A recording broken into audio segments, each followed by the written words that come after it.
Salima Khan deal कर रही थी और डील करने के बाद यह बयानी आया कि अब फैसला सड़कों के ऊपर होगा। इसकी क्या हकीकत है? बुशरा बेगम जो है वो मैदान में आ चुकी हैं, अमली सियासत के अंदर उन्होंने कदम रख दिया है। उस हवाले से पार्टी के का एक मौकफ आया है, वो क्या है उसके ऊपर बात करेंगे। मंसूर अली खान की एक प्रोग्राम से पहले वीडियो वायरल हुई है जिसके अंदर वो कह रहे हैं कि आपको थोड़ी सी एक्टिंग करनी है और आपने झूठी तारीफें करनी है, वो क्या मामला है उसके ऊपर बात करेंगे। और स्मोक एमरजेंसी, एक तरह से हेल्थ एमरजेंसी नाफिज कर दी गई है, कंस्ट्रक्शन के ऊपर पाबंदियां लगा दी गई हैं और भी इस तरह की बहुत सी ऐसी चीजें आई हैं जिसके अंदर जो है जो हैरान कुन भी हैं और अफसोसनाक भी हैं, उसके ऊपर बात करेंगे। अब मेरे सामने आया उमैर नियाजी का, और उमैर नियाजी अपने हलके के लोगों को कह रहे थे कि जनाब मियाँ वाली के लोग यहाँ पे लीड करेंगे और फलां करेंगे और डिमका करेंगे और हम एक फ़र्द वाहिद इमरान खान की मदद से जो है ना हमें इस जबर के निज़ाम से हमें जान छुड़वानी है और सिर्फ इमरान खान हमारी जान छुड़वा सकता है और पाकिस्तान छोटा मुल्क नहीं है, ये दुनिया पे हुक्मरानी करने के लिए बना है और ये सब उस वक्त होगा जब निज़ाम से आपकी जान छूटेगी, जबर के निज़ाम से। तो फौरी तौर पर मेरे जहन में इफ्तिखार चौधरी की तहरीक आ गई है। हमारा मुल्क कैसा होगा, निज़ाम शिकंजे टूटेंगे, एतजाज ऐसन दगड़ दगड़ दगड़ दगड़ जनाब लगे हुए होते थे वहाँ पे और हमें जोश दिला रहे होते थे और हम सारी रिपोर्टिंग उस वक्त कर रहे होते थे और हमारे दिलों के अंदर ख्वाब पैदा होते थे कि वाह अगर अदलिया इस मुल्क की आज़ाद हो गई तो पता नहीं क्या हो जाएगा। लेकिन उसके बाद फिर इफ्तिखार चौधरी ने कैसे हमारी उम्मीदों के ऊपर पानी फेरा, ये सबके सामने है। तो बात यह है कि बस इतने धोखे खा लिए कि अब किसी के ऊपर यकीन होता ही नहीं। अब ख्वाजा आसिफ साहब कंप्लेन कर रहे हैं जनाब जो उनके साथ हुआ और उन्होंने कंप्लेन करके वहां पे बैठे हैं, वहां पे जाके आराम से उन्होंने पुलिस को बुलाया और कंप्लेन दर्ज करवाई है। तो शायान का इंटरव्यू भी आ गया कि जनाब ये इसको ट्रांसनेशनल ऑपरेशंस का केस बना रहे हैं और फलां और डिमका, और मैंने उनको फुटेज दिखाई पुलिस वालों को तो वहां से पड़े। मैं ये समझता हूं, मैं इसको कभी भी सपोर्ट नहीं करता, ये गलत तरीकाकार है और गाड़ियों के पीछे भागना और शोर मचाना सिर्फ और सिर्फ कुत्तों का काम होता है, इंसानों का ये काम नहीं है। ये रवायत हम बड़ी गलत रवायत डाल रहे हैं और लोगों को ये सिर्फ बयानियां उनके दिमाग में डालने के लिए कि जनाब जब ये बाहर निकलेंगे तो ये किसी को मुंह दिखाने के काबिल नहीं रहेंगे, ये इस पूरी दुनिया में कहीं रहने के काबिल नहीं होंगे। सिर्फ इस बयानिए को तकवीयत पहुंचाने के लिए पेड लोगों के साथ ये सारा मामला किया जा रहा है। और आपको किसी दिन पता चलेगा कि शयान को भी किस तरीके से तहरीक इंसाफ यूके के अंदर सपोर्ट कर रही है। मैं ये समझता हूं कि अगर आपने हकीकी आज़ादी की, अलमबरदारी की, हकूक की, इखलाकियात की जंग लड़नी है तो ये जो टैक्टिक्स हैं सारे के सारे ये कभी भी काम नहीं होते। लेकिन मजे की बात यह है कि नई खबर आई है और नई खबर यह आई है कि जनाब जो स्ट्रेटेजी है आमरीत से लड़ने की, जो स्ट्रेटेजी है वो बाहर से आई है, और वो बाहर वो किताब के जरिए आई है और वो इमरान खान पढ़ के हूबहू उसके ऊपर अमल कर रहे हैं और वो नेल्सन मंडेला से कुछ आगे का सोच रहे हैं। देखते हैं ये वाला काम भी हमें कब तक हमारे नसीब बदलेगा या ये एक और बहुत बड़ा फ्रॉड या धोखा साबित होगा, क्योंकि इस मुल्क के अंदर जिसकी दुम उठाएं वो बाधा ही निकलती है, अपने इख्तियारात के लिए लोगों को इस्तेमाल करती है। और हम इमरान खान की स्ट्रगल को देख चुके हैं कि किस तरीके से वो आके इस्टेब्लिशमेंट की गोद में बैठ के फिर इक़्तिदार में आए। अब हम सोच रहे हैं कि शायद जेल में रहे हुए ये साल उनके दिमाग और उनके माइंड को बदल दें और वो वाकई हकीकी आज़ादी और अच्छाई की तरफ फैसला करें। लेकिन अभी तक मुझे इस हवाले से डाउट है। बुशरा बेगम के हवाले से अफवाहें फैलाई जा रही हैं और ये एक हकीकत भी है कि बुशरा बेगम इस वक्त अमली सियासत के अंदर बहुत एक्टिव हो चुकी हैं। अब खबर ये होती है कि जनाब कोर कमेटी ने, सियासी कमेटी ने इजलास रखा है और वो इजलास रखा है तो पेशावर क्यों रखा है?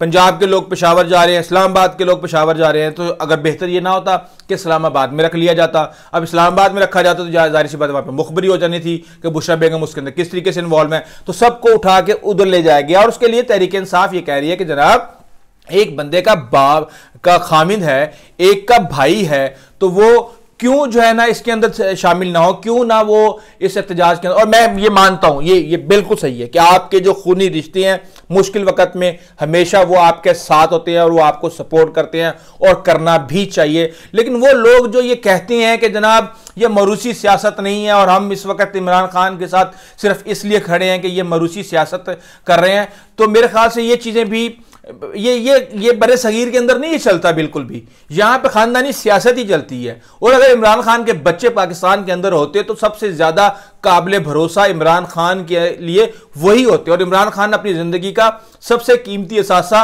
अपनी इज्जत, अपनी शोहरत, अपनी पार्टी उन्हीं के हवाले करना जो है वो पसंद करता। वरना इमरान खान के बाद आपको पता ही सारी की सारी निजाम की जो है छठी उंगलियां साथ जुड़ी हुई हैं, कटी हुई। वो एक एक को आप उठा के देख लें, उनकी क्रेडिबिलिटी देख लें, उनका माजी देख लें, वो किस किन जमातों में रहे हैं, किस किस डिक्टेटर के साथ रहे हैं, सारे की सारी कहानी आपके सामने आ जाएगी। ये तो सिर्फ अपनी आंखें बंद करने वाली बात है, अपने आप को धोखा देने वाली बात है, इससे ज्यादा ये कुछ भी नहीं।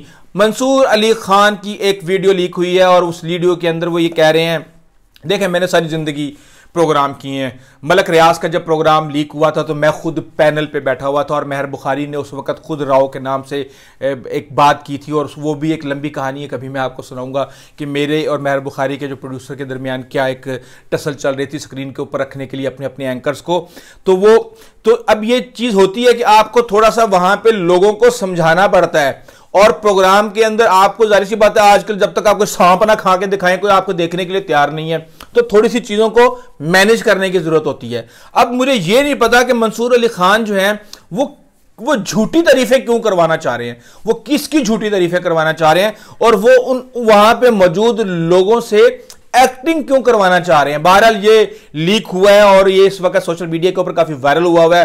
अब इसका फैसला आपने खुद ही करना है, क्योंकि जहां तक कंटेंट की बात है तो मैं ये देख रहा हूं कि मंसूर अली खान चाहे तहरीक इंसाफ हो या मुस्लिम लीग नून हो, दोनों में से किसी के साथ भी नहीं है, वो सिर्फ अपने साथ हैं। और वो ये देखते हैं कि मुझे कहाँ पे किसको कौन सा कंटेंट करके मुझे और मेरी क्रेडिबिलिटी को फ़ायदा होगा, वो उसको उसी तरीके से एक बिजनेस अप्रोच के साथ लेके उसको चल रहे हैं। इसलिए मैं इससे ज़्यादा मैं इसके ऊपर कोई बात नहीं करना चाहूँगा। अगली बात यह है कि जनाब स्मॉग की वजह से एमरजेंसी नाफिज हो गई है। मरियम औरंगजेब ने भी जनाब बड़े बड़े ऐलान कर दिए हैं। ये मुल्क पाकिस्तान जो है, यहाँ पे हम लाखों रुपया फीसें देते हैं अपने बच्चों की, जो लोग प्राइवेट स्कूलों में अपने बच्चों को पढ़ा के उनके बेहतर मुस्तकबिल के लिए सोचते हैं।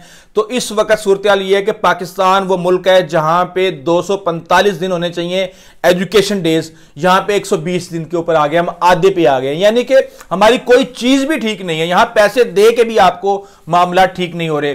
कभी यहाँ पे टीम आ जाती है श्रीलंका की वाकये के बाद हमने देखा कि क्रिकेट की कोई दुनिया की टीम यहां पे आ जाए, यहां लाहौर में स्कूल बंद कर देते हैं। यहां पे स्मॉग आ जाए, यहां पे स्कूल बंद कर देते हैं। यहां पे गर्मी बहुत ज्यादा हो जाए, यहां पे स्कूल बंद कर देते हैं। यहां पे कोई एहतजाजी जलसा हो तो बंद कर देते हैं। और उसके अलावा ये डे वो डे फलां डे ढिमकान डे, हर रोज कोई ना कोई डे आ जाता है। तो आप सोच सकते हैं कि यहां पे हम क्या करें। और मजे की बात यह है कि एक हफ्ते के लिए कंस्ट्रक्शन के ऊपर पाबंदी लगा दी है, क्योंकि जो कंस्ट्रक्शन का जो घट्टा मिट्टी जिसको हम पंजाबी के अंदर कहते हैं, जब वो फिजा के अंदर उड़ता है तो वो स्मॉग क्रिएट करने में एक अहम किरदार अदा करता है। तो वो उसके हवाले से भी कहा गया है कि जनाब इसके ऊपर पाबंदी लगा देंगे। बकाया होटल, शादी हॉल्स और इस तरह की तमाम चीज़ों के ऊपर ऑलरेडी पाबंदी है कि 8 बजे से पहले पहले आपने उसको क्लोज करना है। अब ये सारी की सारी सूरत हाल है, इस हवाले से हम आपको अपडेट करते रहेंगे।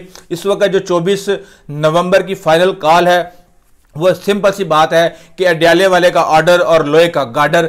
कल को वो अगर वो कहेगा कि जनाब मामला जरा आगे करते हैं, अभी कुछ और चीज नहीं है। और जो मेरे पास इतलात हैं कि 24 से 2 दिन पहले पूरी तैयारी का जायजा लिया जाएगा और फिर इमरान खान से डिस्कस किया जाएगा। हो सकता है कि इस कॉल को 1 से 1.5 हफ्ता और आगे कर दिया जाए, क्योंकि असल मकसद है प्रेशर बिल्ड करना। अगर 24 तारीख को वो वहां पे जाके बैठ जाएंगे और मकसद हल नहीं होगा, सर्दी उनको उठने पे वहां से मजबूर कर देगी। साथ में हुकूमत और रियासत का जो कंट्रोल होगा और जो उनकी एक्टिविटी होगी और जो उनको मैनेज करने के लिए जो भी ट्रिक्स होंगे, वो उसका अगर सामना ना कर सके तो 25 नवंबर को इमरान खान का सारा प्रेशर कई महीनों के लिए बढ़ जाएगा। तो अभी इसके ऊपर भी गौर होना है। इस हवाले से हमारी जो अपडेट्स हैं उसका सिलसिला जारी है। आइंदा तक इजाज़त दीजिए। अल्लाह हाफिज़।